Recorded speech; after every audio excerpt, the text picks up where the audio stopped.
तो dear students, 10th class के history के चौथे चैप्टर में हम पढ़ेंगे भारत में राष्ट्रवाद। राष्ट्रवाद के बारे में हम बताए थे कि राष्ट्रवाद एक ऐसी भावना है जो हमारे अंदर ये विचार भर देती है कि हमारे देश का विस्तार भौगोलिक रूप से, सांस्कृतिक रूप से, आर्थिक रूप से, राजनैतिक रूप से दूसरे देशों तक हो। माने हमारे देश की मान मर्यादा प्रतिष्ठा दूसरे देशों तक फैले।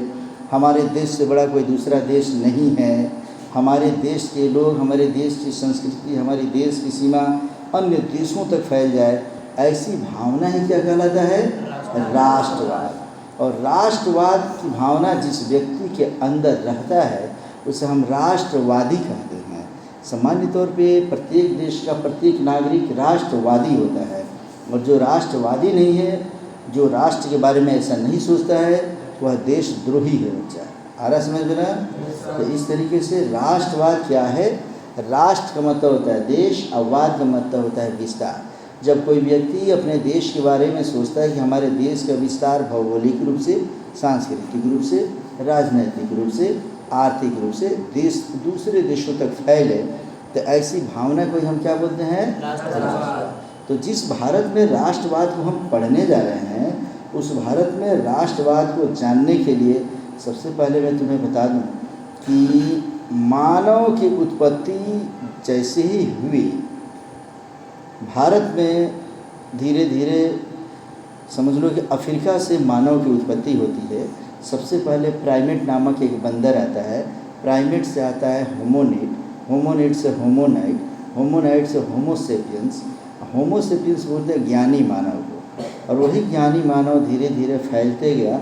अफ्रीका महादेश से समझो कि मानव की उत्पत्ति होती है, और वही यूरोप चले जाते हैं, अमेरिका चले जाते हैं, भारत आ जाते हैं, ऑस्ट्रेलिया चले जाते हैं, अलग अलग हिस्से में बैठ जाते हैं। तो मैं बताया कि मानव जब कहीं भी जाता है तो मानव जाने के बाद से कंद मूल, फल फूल, वृक्ष के जितने भी पेड़ पत्ते वगैरह खाता है, और साथ में हिंसक पशुओं से लेके अब पालतू पशुओं तक सबको खाता है। मानव निर्वस्त्र है, शुरू में किसी प्रकार के वस्त्र भी धारण नहीं किया है। भोजन में जो जानवर मिल जाते हैं उसी को वो मार के खा जाता है। खाना तो खा लेता है, लेकिन पानी पीने के लिए उसको किसी न किसी नदी के किनारे जाना पड़ता है। नदियों का पानी मीठा लगता है, और समुद्र का, तालाब का पानी जो होता है वो खारा लगता है।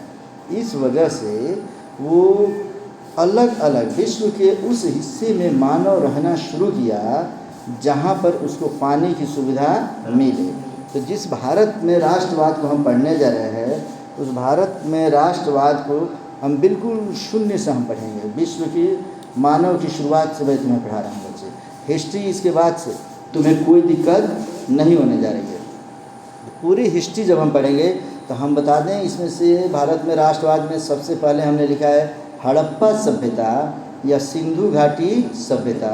इसका कालखंड हमने लिखा है 2500 ईस्वी पूर्व से 1750 ईस्वी पूर्व। इसको समझेंगे। मानव अलग अलग हिस्से में रहा। जैसे इराक में चले जाएंगे, उसे हम मेसोपोटामिया कहते थे पहले। वहाँ दजला और फरात नदी है, उस किनारे मानव ने एक सभ्यता विकसित किया, उससे हम मेसोपोटामिया की सभ्यता कहेंगे।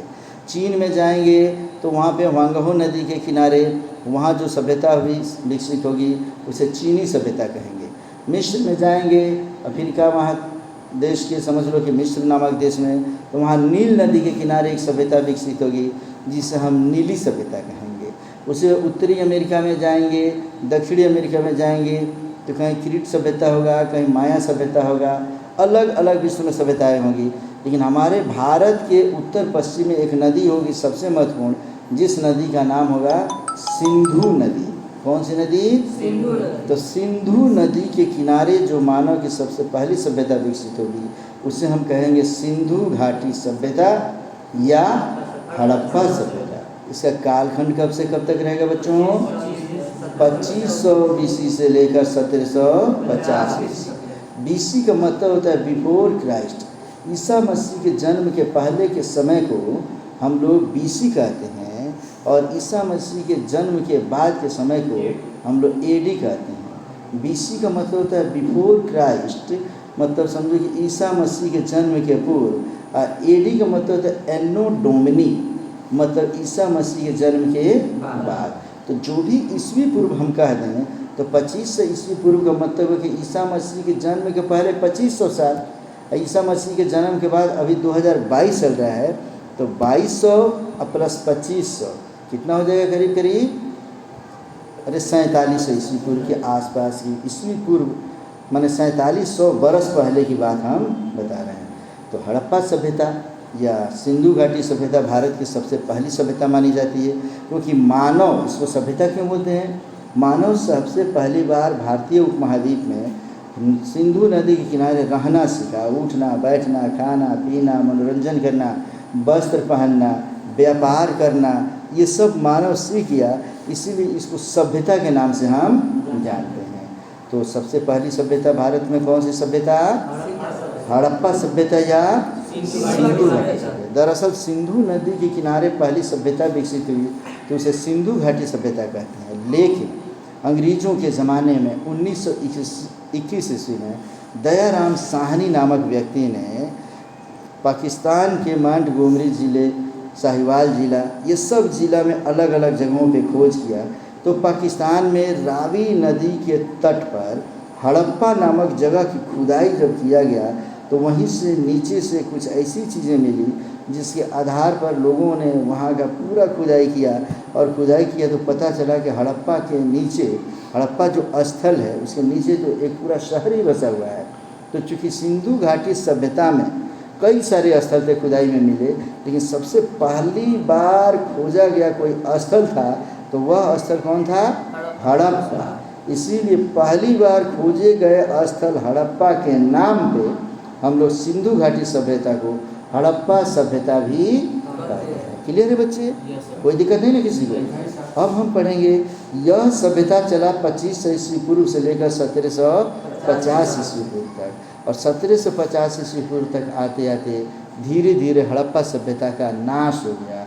कोई इसमें इतिहासकार बताता है कि बाढ़ के आ जाने से नाश हो गया, कोई बोलता है कि आग लगने से नाश हो गया, कोई जल प्लावन बताता है, कोई भूकंप बताता है, कोई आर्यों के आक्रमण को बताता है। अलग अलग इतिहासकार अलग अलग तरीके से बताते हैं। चलो, हमें पढ़ना है भारत में राष्ट्रवाद, तो मैं छोटा छोटा समरी देते जाऊंगा, समझते जाना है, फिर हम लोग मूल टॉपिक पे आएंगे। अब अगला जो है, हड़प्पा सभ्यता जब समाप्त हो गया, बहुत सारे लोग ख़त्म हो गए, जो भी जिंदा थे करीब करीब मर गए, इक्के दुक्के लोग कहीं कहीं बच गए। वही लोग जो पहाड़ों पे इधर उधर जाके जो बचे, तो अलग अलग लोगों की संख्या जो कुछ कुछ होती थी, तो उसे कहा गया जन का दौर। कौन सा दौर? और उन जनों ने, जन का जब दौर चल रहा था तो उसी दौर में ऋग्वेद की रचना हुई। और जब ऋग्वेद की रचना हुई तो वेद में 4 वेद होते हैं बच्चे, ऋग्वेद, यजुर्वेद, सामवेद, अथर्ववेद। तो सबसे पहली बार चूँकि ऋग्वेद की रचना हुई तो उस काल को कहा गया ऋग्वैदिक काल।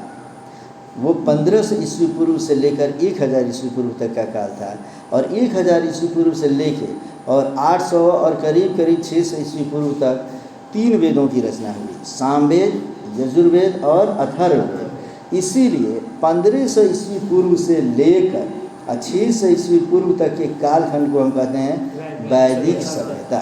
क्लियर है बच्चे? तो ऋग्वेद में जन का दौर था, और उत्तर वैदिक काल, माने ऋग्वेद के बाद 1000 ईस्वी पूर्व से 600 ईस्वी पूर्व के बीच के काल को हम उत्तर वैदिक काल कहते हैं। उस काल को हम कहते हैं जनपद का दौर। माने कई सारे लोग जब एक मिल गए, जिला की तरह होने लगे, तो कौन सा दौर कहा गया? जनपद का दौर। और जनपद का दौर के बाद से तब शुरू हुआ जिसे हम वैदिक सभ्यता कहते हैं। अब वैदिक सभ्यता के बाद अब शुरू हुआ कौन सा दौर? महाजनपद काल। माने कई जनपद जब मिलने लगा, माने कब कई जिला मिलने लगा, तो समझो कि प्रमंडल की तरह वो होने लगे, छोटे छोटे राज्य की तरह, प्रमंडल की तरह होने लगे, तो उसे कहा गया महाजनपद। तो महाजनपद काल कब से कब तक था बच्चा? बहुत बढ़िया, 600 ईस्वी पूर्व से लेकर 300 ईस्वी पूर्व तक। भारत में 1 और 2 नहीं, 16 महाजनपद हुए। कितने महाजनपद? 16। माने समझ लो कि अफ़गानिस्तान से लेकर, पाकिस्तान से लेकर, बिहार से लेकर उत्तर प्रदेश, राजस्थान, दक्षिण तक, कश्मीर तक, अलग अलग हिस्से में अलग अलग जो महाजनपद थे, उसमें 16 महाजनपद थे।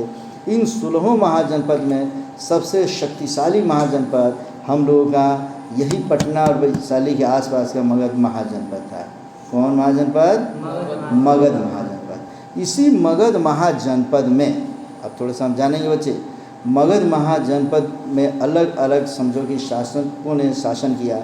सबसे पहले मगध महाजनपद पर वहाँ शासन किया समझो कि हर्यंक वंश। उसके बाद शासन किया उसको ख़त्म करके शिशुनाग वंश। शिशुनाग वंश को ख़त्म करके आया वहाँ पे नंद वंश। नंद वंश का अंतिम शासक था घनानंद। घनानंद को पराजित करके तब चंद्रगुप्त मौर्य वहाँ का शासक बना। और चंद्रगुप्त मौर्य ने जिस वंश की शुरुआत की उसे कहते हैं हम लोग मौर्य वंश। क्लियर बच्चे? ये पेज पे ध्यान देते जाएंगे।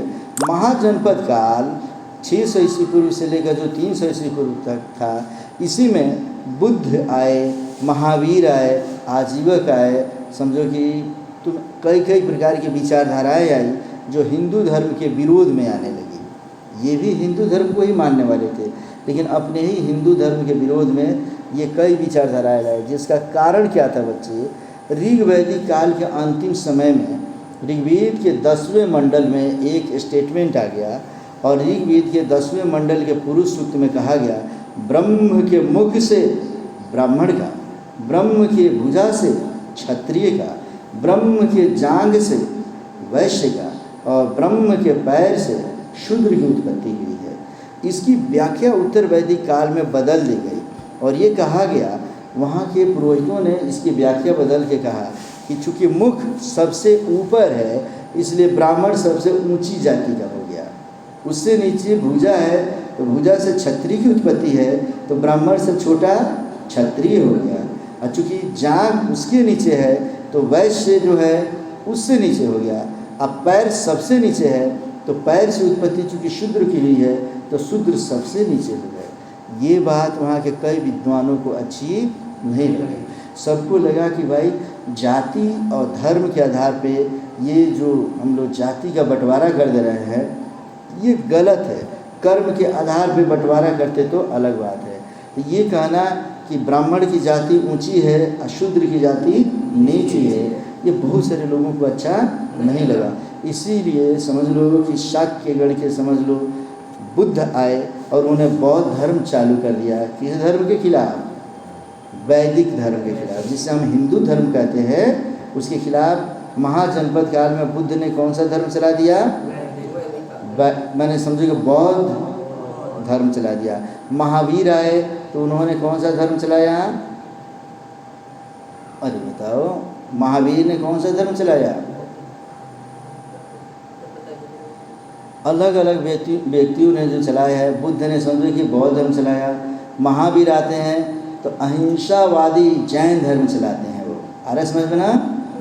हालांकि जैन धर्म की शुरुआत समझो कि पहले से ही है, पार्श्वनाथ ने किया था, लेकिन मूल रूप से वो प्रकाश में आया कब?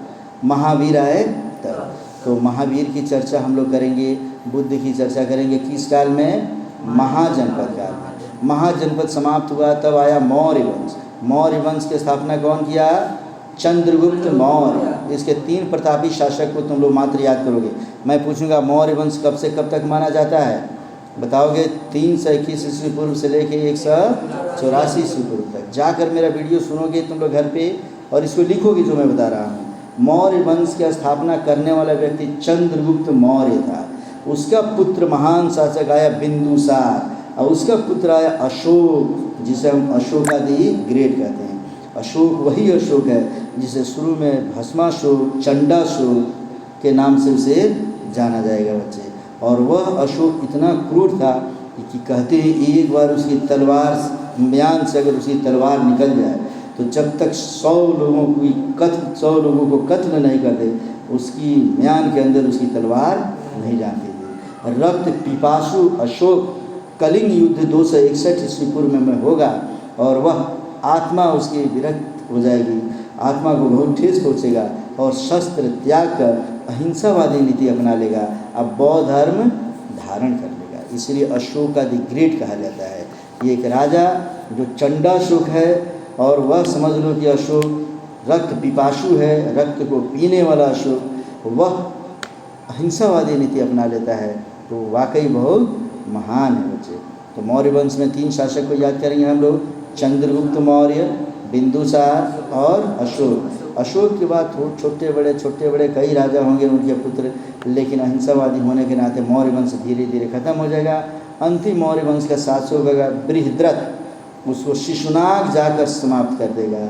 और इस तरीके से उसे पुष्यमित्र उसे समाप्त कर देगा।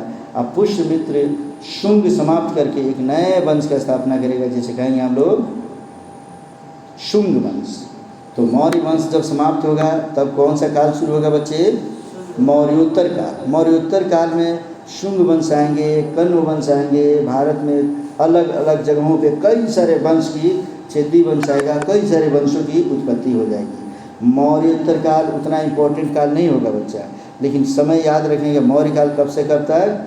184 BC से 320 AD तक। और उसके बाद फिर महान काल फिर आएगा, जिसे कहेंगे हम लोग गुप्त काल। गुप्त काल की शुरुआत करने वाला व्यक्ति होगा श्रीगुप्त। कौन होगा? श्रीगुप्त। श्रीगुप्त के खानदान में फिर आगे चलकर आएगा चंद्रगुप्त द्वितीय विक्रमादित्य। समझ में आ गया? ये महान शासक होगा। इसी काल में आएगा समुद्रगुप्त, जो महान शासक होंगे। अंततोगत्वा गुप्त काल 320 से 554 AD तक काम करेगा। और गुप्त काल को स्वर्ण युग के नाम से जानेंगे हम बच्चे।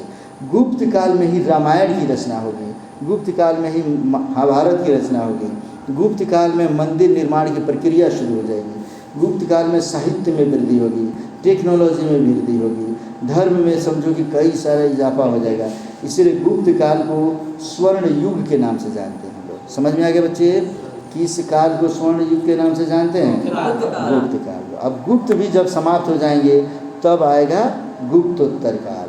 और गुप्तोत्तर काल 554 AD से 712 AD। गुप्तोत्तर काल में छोटे मोटे राजा रहेंगे। और उसके बाद 712 AD में सबसे पहली बार मोहम्मद बिन कासिम अरब से हमारे देश पे आक्रमण करेगा और प्राचीन इतिहास को ख़त्म करके मध्यकाल के इतिहास की शुरुआत कर देगा। तो प्राचीन भारत का इतिहास हम लोग गुप्तोत्तर काल तक पढ़ेंगे। अब हम पढ़ेंगे मध्यकाल 712 AD से 1757 AD। ये नेक्स्ट क्लास में पढ़ेंगे हम बच्चों, ठीक है?